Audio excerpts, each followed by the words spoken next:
যে সময়ে ৩ থেকে ৭ বছরের শিশু মেয়েরাও ধর্ষণ থেকে নিরাপদ না, সেই সময় দ্বারাও আমরা নিজেদেরকে শ্রেষ্ঠ জাতি হিসাবে দাবি করি।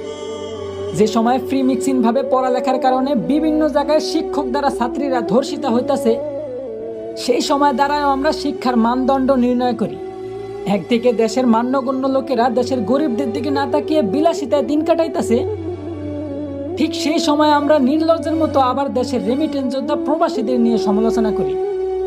হ্যাঁ, এই সময়ও দেশের প্রধানমন্ত্রী একজন মহিলা, কিন্তু তারপরেও দেশের মা বোনদের আমরা ধর্ষণ থেকে বাঁচাতে অসক্ষমতা প্রকাশ করি। বলি মুসলিম দেশে বিধর্মীরা হত্যাকাণ্ড চালায়, তার কোনো বিচার নাই। সংখ্যায় বেশি আর দেশটা মুসলমানদের হওয়া সত্ত্বেও প্রতিবাদ করার মতো কেউ নাই।